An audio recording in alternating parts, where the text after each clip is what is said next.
Now, there are, and you know this, there are a lot of things that are worth carrying forward in our lives from one season to the next, 1 year to the next. Good friends, good habits.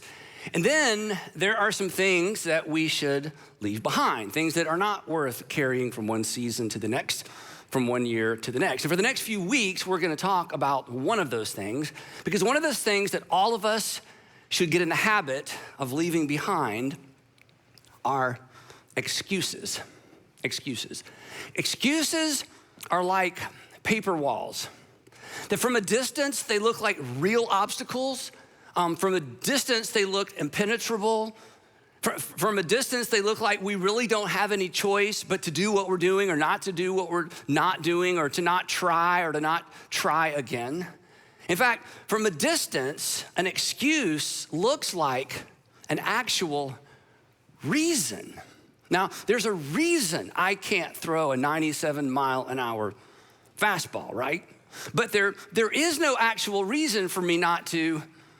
Well, I'm not sure I know you well enough to finish that sentence, but there's some things that I need to do that, I have reasons for, but if you were to push a little bit, you may discover that my reasons aren't really good reasons. They're really just excuses. So excuses get passed off as reasons, and excuses easily become, in the real world, becauses. Because all of us have some becauses that we habitually hide behind when certain things come up, right? I mean, why don't you? Well, because. Well, why haven't you? Well, because. Why do you just keep on, with that? Well, because. Why don't you start? Because. Why don't you stop? Because. Why don't you just forgive her? Well, because, why did you quit? Why did you stay? Why did you choose to leave? Why don't you just tell him? Why don't you just tell her? Because. We've got becauses, excuses, pass himself off as reasons. And then in our real world vocabulary, they become becauses, right? There's a fine line. We're gonna talk about this for a few weeks. There's actually a fine line between a reason and an excuse.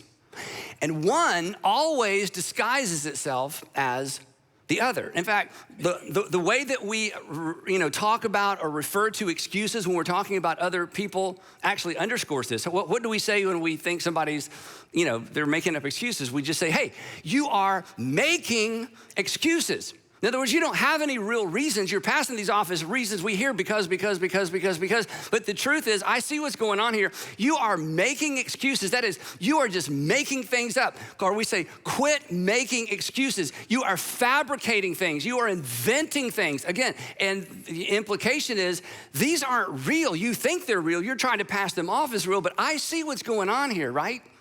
Implication, you're just making stuff up. You've created in your mind a paper wall, and you're trying to convince me that it's actually a real wall. You've created in your mind a paper wall, and you're trying to pass it off as an actual obstacle. What you're doing is you're dressing up an excuse. You're dressing up an excuse in an attempt to pass it off as a reason. And isn't it true? This is so easy to see in our children. It is so easy to see in our grandchildren. It was so easy for our parents to see in us, right, when we were children living at home. It's pretty easy to see when our employees are doing it, even when a friend is doing it, or a neighbor's doing it, or a boss. Have you ever been in one of those meetings, your boss, your manager calls everybody together, and they start explaining something, and they start giving the reasons, and you're smart, you see right through it. It's like, that's not a reason.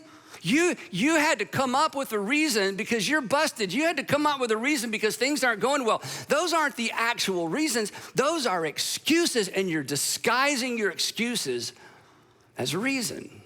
In fact, this is so easy to see in other people. It's so easy to see in other people that some of you are thinking right now about who you hope is listening to this message.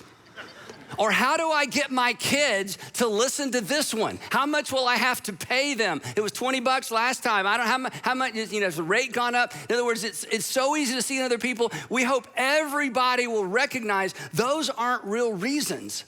Those are excuses that you're disguising as a reason. We can spot an excuse in somebody else a mile away. We can't see it 6 inches away in the mirror. What we say is the reason The reason. What we almost never say is, wouldn't this be refreshing?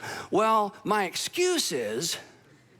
So I thought as we get this started off, because this is so uncomfortable, right? In fact, some of you who are watching, you're like, I'm glad I'm not there for this because I can distract myself and I can, maybe change the subject. And I hope my person I'm watching with doesn't finish this because we've already had this discussion and he or she's already called me out on this. So I thought it would be fun to just practice something that we virtually never say that perhaps we should say more often. This may change a relationship for you. This may change a relationship between you and your kids or your parents or a husband and wife. So I just want you to repeat after me.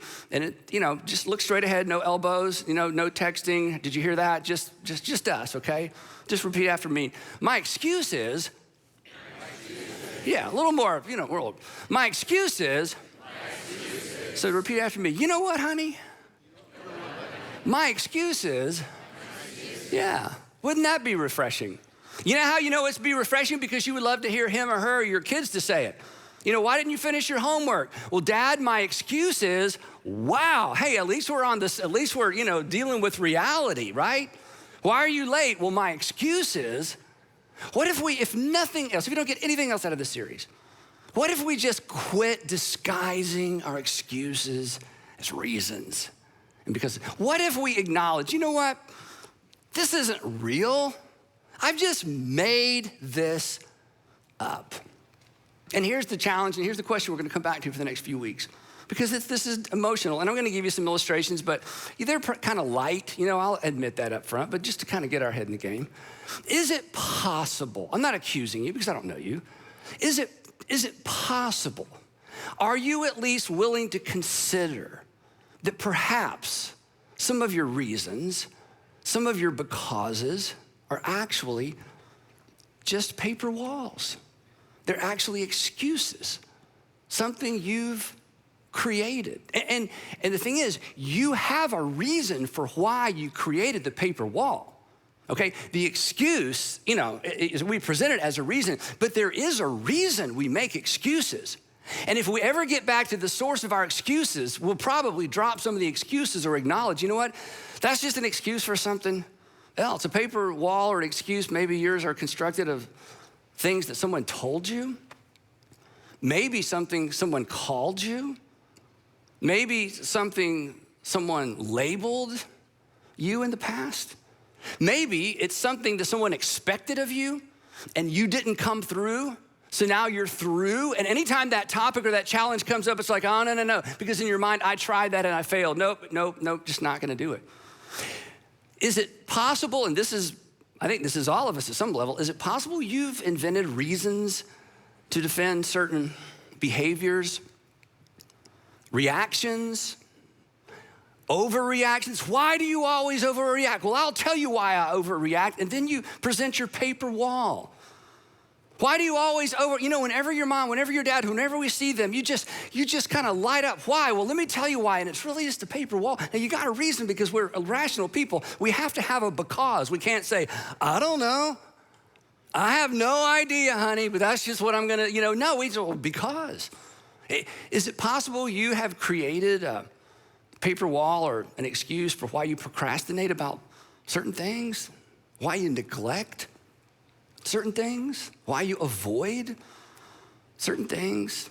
Is it possible you've created a paper wall for why you avoid certain kinds of people, certain kinds of people, events, circumstances, opportunities? I'll give you an illustration again. This is kind of light. I've shared this with some of you before.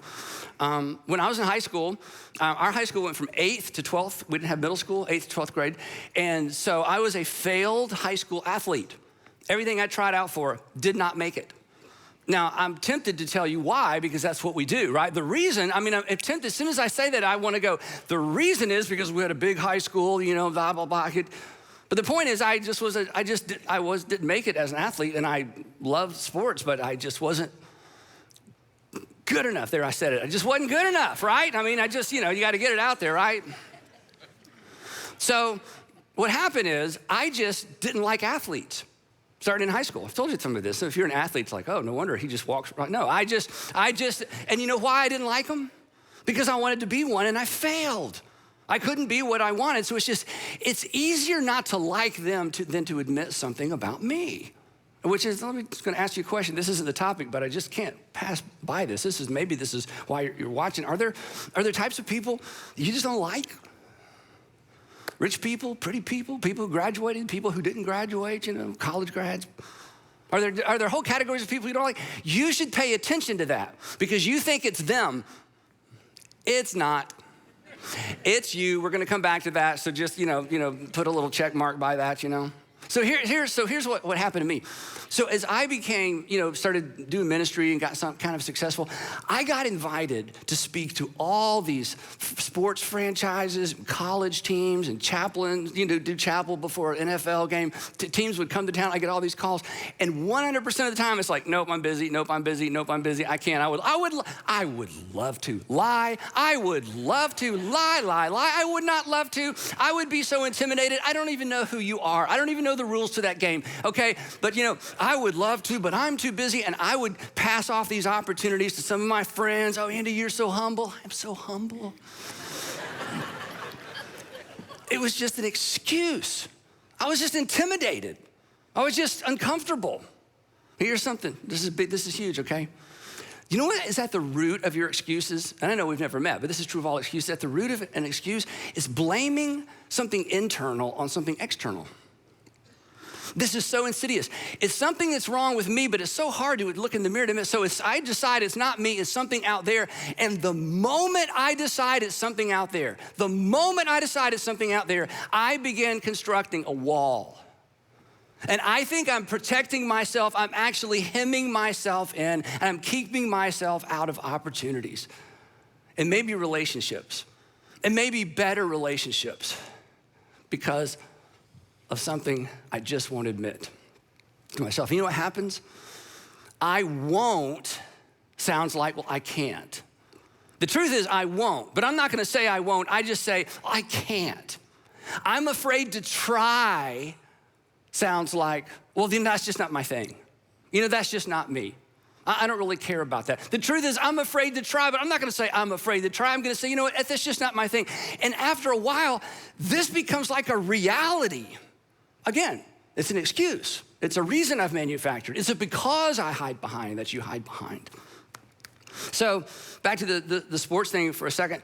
So when Andrew and Garrett, my two sons, got interested in sports, I wanted them to be interested in music. They weren't interested in music. They were interested in sports because God's like, I'll show you. Anyway, so, which is fine. So they start playing baseball, they're 8, 9, 10 years old. So, they always want dads to be the coaches. Well, do you think I volunteered to coach my sons? Are you kids like, nope, you guys got this, they're 8 years old, I know. But, I'm left, ready for this one? Okay, don't laugh. I'll see if you can not laugh. I'm left-handed. I can't even borrow a glove. Get it? Because everybody's right-handed. Okay, yeah, you didn't get it. Anyway, I came up with all kind of paper walls, right? So then the coolest, or not coolest, the awful thing that turned out to be a cool thing happened. So Andrew, my oldest, is 10 years old, and they just moved up to kid pitch. Some of you remember kid pitch. This is when 10-year-olds throw baseballs at other 10-year-olds, okay? They call it kid pitch, but there's, this is a kid pitching. Anyway, so kid pitch, it's the second game. I'm on the bleachers with my friend Dave, because I'm not about, I'm just gonna be, the dad fan. Second game, this dad, 3 bleachers down or 3 rows down, the umpire makes a call. Now, keep in mind, these boys are 10 years old, okay? 10 years old.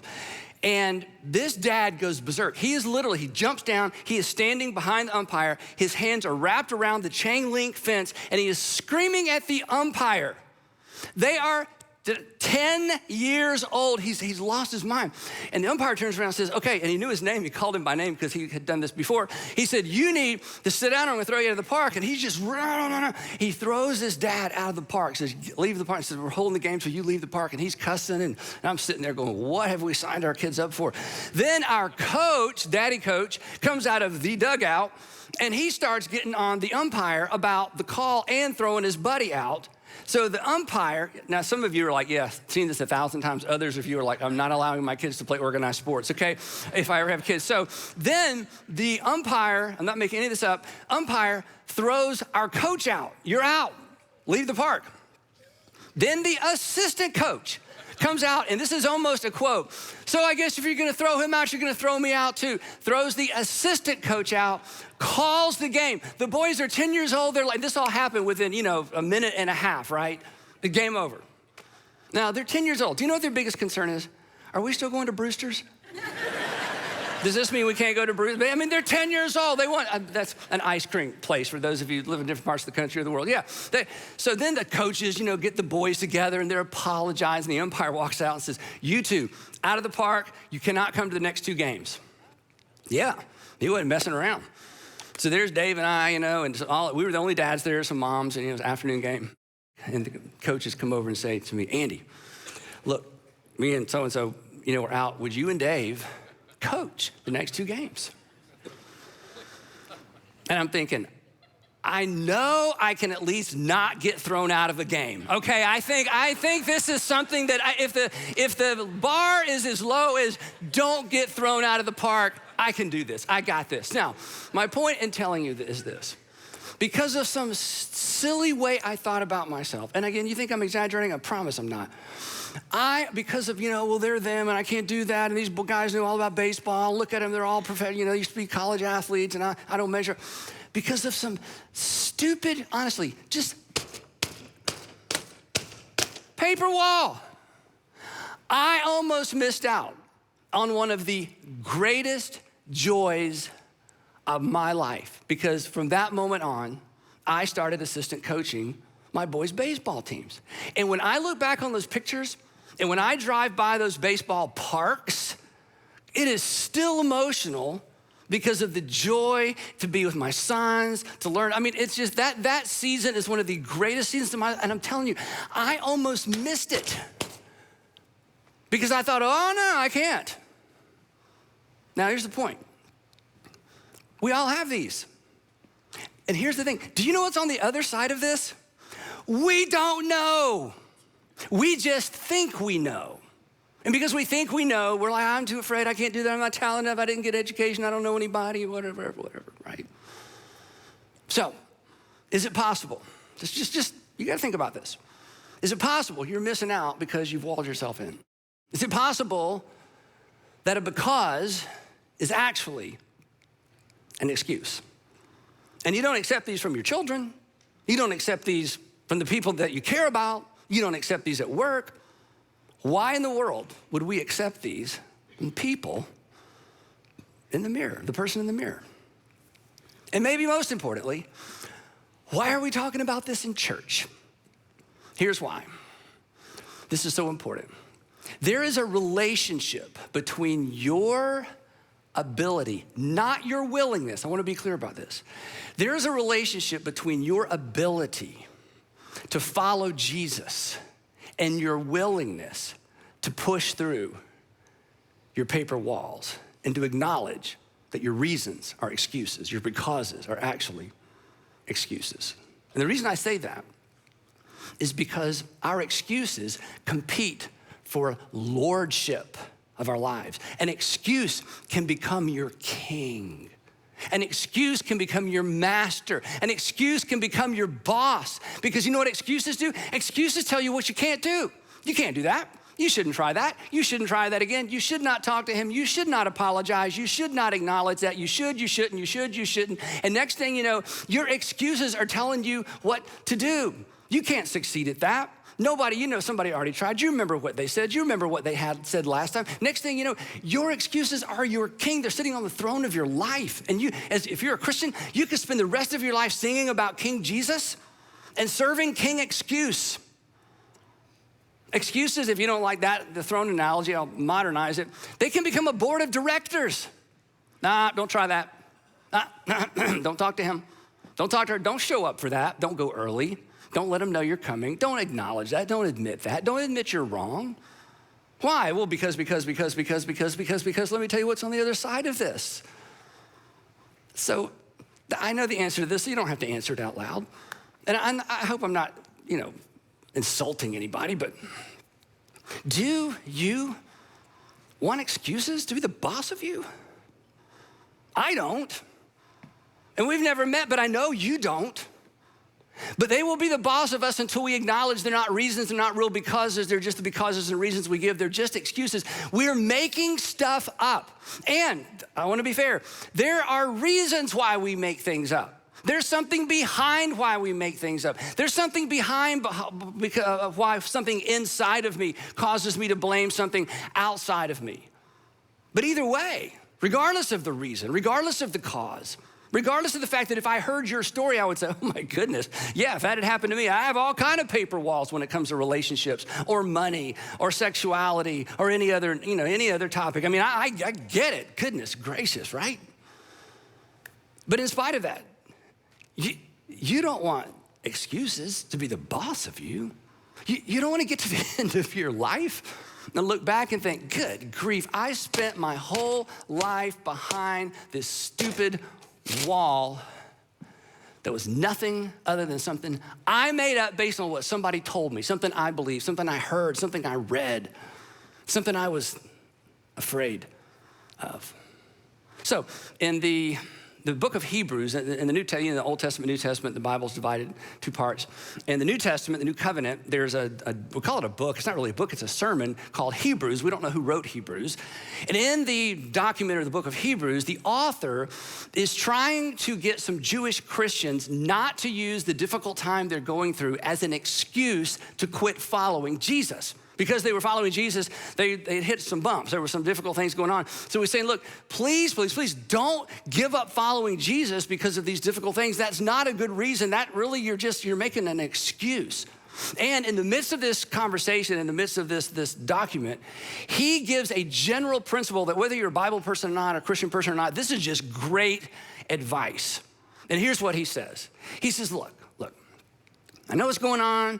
I know you got a reason for your reasons. I know, you've got a reason why you're fabricating these excuses, but let us, this is so good, let us throw off everything that hinders.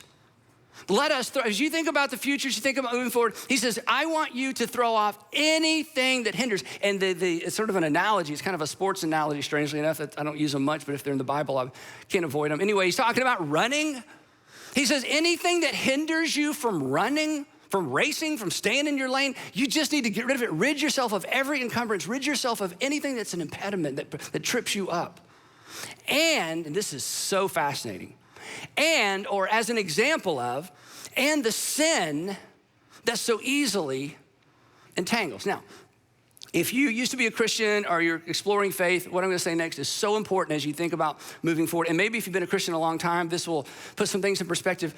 This word sin, if you follow Jesus through the Gospels, Jesus is very specific about what sin is.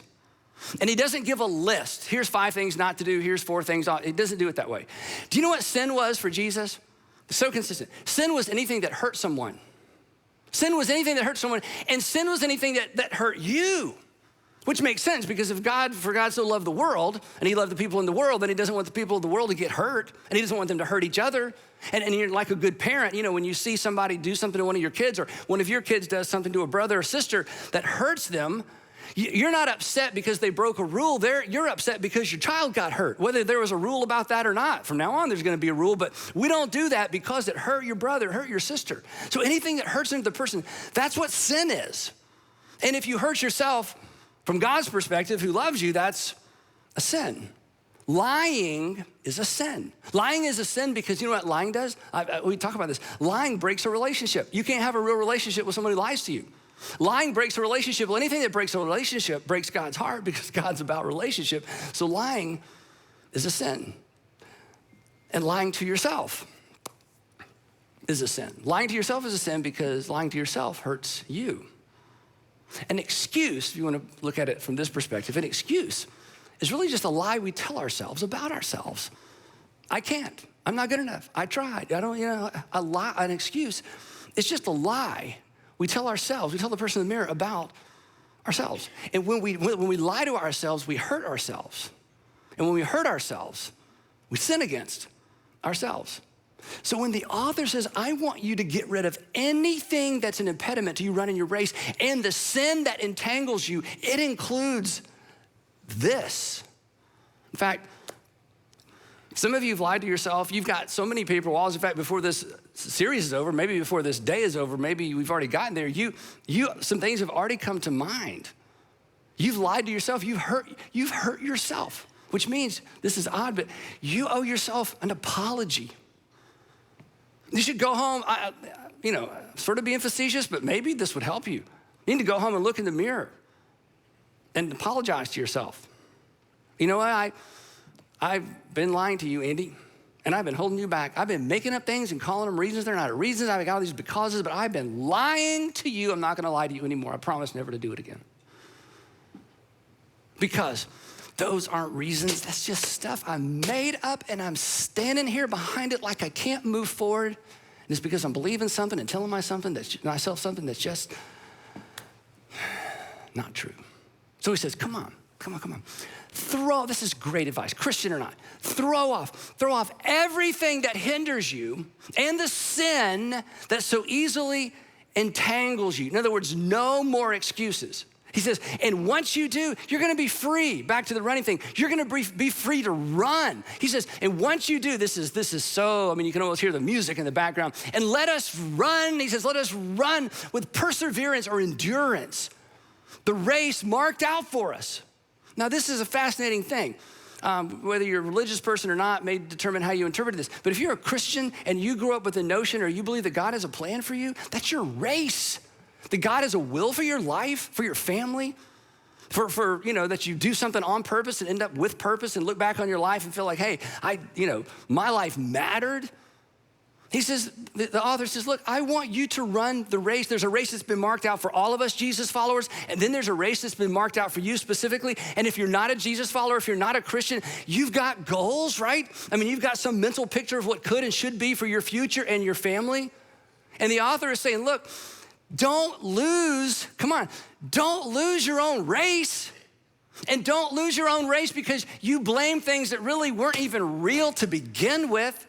Would you just get rid of anything that holds you back so that you can at least run and compete in the race that God has laid out for you?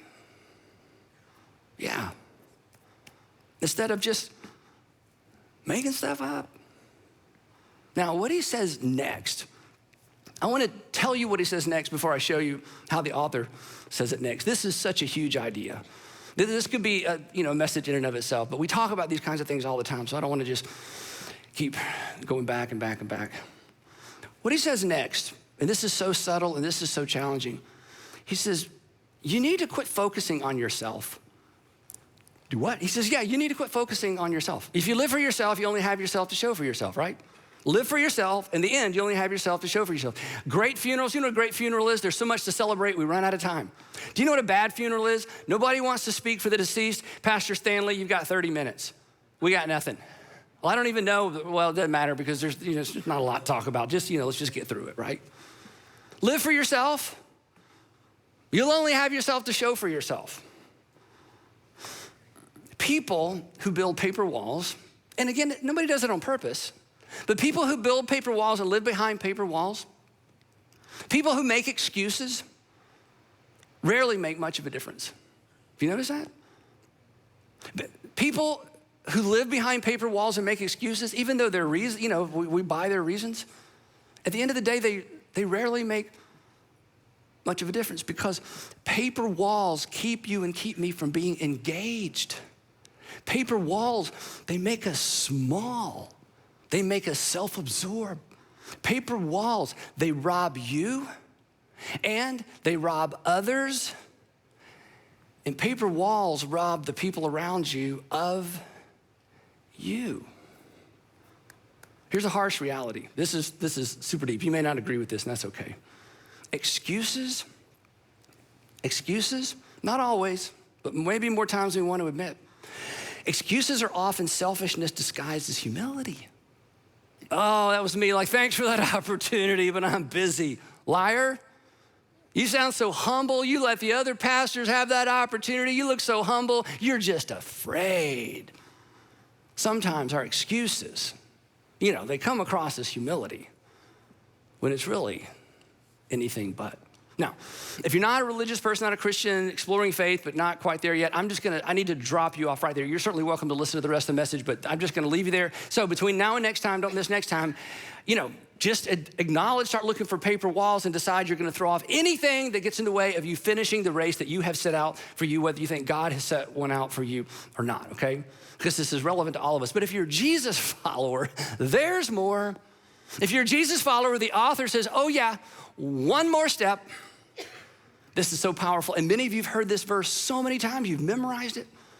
He says, and while you're, let me just read the whole thing. Let's throw off everything that hinders and the sin that so easily entangles, and let us run with perseverance the race marked out for us. No period, just same sentence. Fixing, it's a participle, as you go, fixing our eyes on Jesus. Literally looking away to Jesus, or looking away to Jesus. Looking away from the excuses, looking away from the fears, the lack of opportunity, the lack of resources, the failure in the past, maybe even a disability. Looking away, fixing our eyes on Jesus. This is so powerful. When you fix your eyes on Jesus, or we talk about following Jesus, when you choose to follow Jesus, you will eventually have to stop manufacturing excuses. If you really decide to follow Jesus, Jesus will lead you through these. Jesus will expose those.